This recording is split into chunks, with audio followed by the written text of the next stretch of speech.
नमस्कार दोस्तों। इस वक्त देश ही नहीं बल्कि पूरी दुनिया के निवेशकों की नजरें एक ही सवाल पर टिकी हैं। सोने और चांदी में आखिर चल क्या रहा है?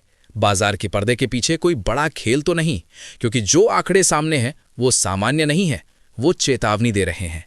सोना 1,90,000 रुपए के पार निकल चुका है और चांदी 4 लाख रुपए के ऐतिहासिक स्तर के ऊपर ट्रेड कर रही है। ये सिर्फ तेजी नहीं है, ये एक ऐसा उन्माद है जिसने निवेशकों के भीतर लालच और डर दोनों को एक साथ जगा दिया है। देखिए, केडिया एडवाइजरी के एमडी और कमोडिटी मार्केट के दिग्गज सुरेश केडिया साफ कह रहे हैं कि चांदी में एक महीने में 70% की तेजी पिछले 100 साल की सबसे बड़ी छलांग है। सोने में भी एक महीने में करीब 28% की उछाल आई है। सवाल ये नहीं है कि भाव बढ़े क्यों, सवाल ये है कि क्या ये तेजी टिकाऊ है या हम एक बहुत बड़े फाइनेंशियल बुलबुले के बिल्कुल किनारे खड़े हैं। इस उछाल के पीछे सिर्फ एक वजह नहीं है। रूस यूक्रेन युद्ध, अमेरिका और ग्रीनलैंड वेनेजुएला के बीच बढ़ता तनाव, सेंट्रल बैंकों की अंधाधुंध खरीदारी और ईटीएफ के जरिए बड़े फंड्स की एंट्री, इन सब ने मिलकर बाजार को बेकाबू कर दिया है। ऊपर से डोनाल्ड ट्रंप का टैरिफ गेम। टैरिफ की वजह से सोने चांदी की सप्लाई चेन प्रभावित हुई और बाजार में एक तरह की कृत्रिम कमी पैदा हो गई। यही वजह है कि कीमतें रॉकेट की तरह ऊपर गईं। लेकिन एक्सपर्ट चेतावनी दे रहे हैं, जिस तेजी से ये भाव चढ़े हैं उसी रफ्तार से गिर भी सकते हैं। अब जरा इतिहास की तरफ देखिए। 1980 में सोने ने जबरदस्त उछाल के बाद सिर्फ 4 महीनों में 50 से 60% की गिरावट दिखाई थी। 2011 में सोना $1920 से सीधे $1,060 तक टूट गया और हाल ही में अक्टूबर 2024 में चांदी 18% और सोना 13% तक गिर चुका है। यही पैटर्न बताता है कि जहां उन्माद होता है वहां करेक्शन भी उतना ही खतरनाक होता है। अब इसका असर शेयर बाजार पर क्या पड़ता है ये समझना बहुत जरूरी है। जब सोना चांदी इतनी तेजी से ऊपर जाते हैं तो इसका मतलब साफ होता है कि निवेशक शेयर बाजार से घबरा रहे हैं।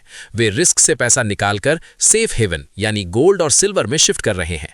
इसका सीधा असर इक्विटी मार्केट की लिक्विडिटी पर पड़ता है। खासकर मिड कैप और स्मॉल कैप शेयरों में दबाव पड़ता है।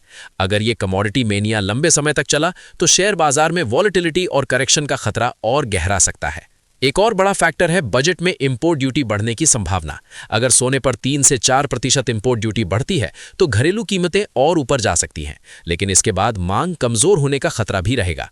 यही वो पॉइंट है जहां से गिरावट शुरू होती है। एक्सपर्ट मान रहे हैं कि सोने में 18 से 20% और चांदी में 30 से 35% तक का करेक्शन पूरी तरह संभव है। यही वजह है कि फोमो यानी छूट जाने के डर में ऑल इन जाना सबसे बड़ी गलती हो सकती है। सुरेश केडिया साफ कहते हैं, मार्केट को टाइम करने के चक्कर में मत पड़िए। अगर निवेश करना है तो एसआईपी के जरिए अगले 6 महीनों में निवेश को बांटिए। सिर्फ गोल्ड और सिल्वर ईटीएफ जैसे रेगुलेटेड प्रोडक्ट्स का इस्तेमाल कीजिए और हर हाल में स्टॉप लॉस लगाइए।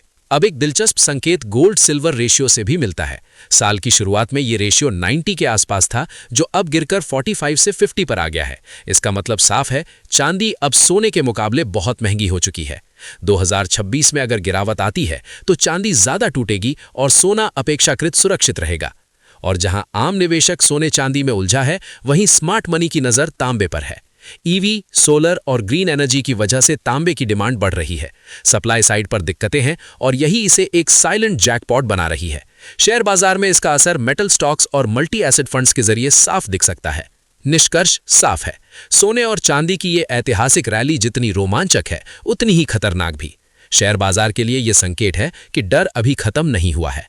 अगर आप बिना रणनीति भीड़ के साथ भागेंगे तो नुकसान तय है। समझदारी इसी में है कि अपने पोर्टफोलियो को संतुलित रखें, रिस्क को पहचानें और अनुशासन के साथ निवेश करें। अब सवाल आपसे है, क्या आप इस कमोडिटी उन्माद में फंसकर अपनी मेहनत की कमाई दांव पर लगाएंगे या सोच समझकर स्टॉप लॉस और सही रणनीति के साथ आगे बढ़ेंगे? इसी सवाल के साथ हम इस रिपोर्ट को यहीं विराम देते हैं।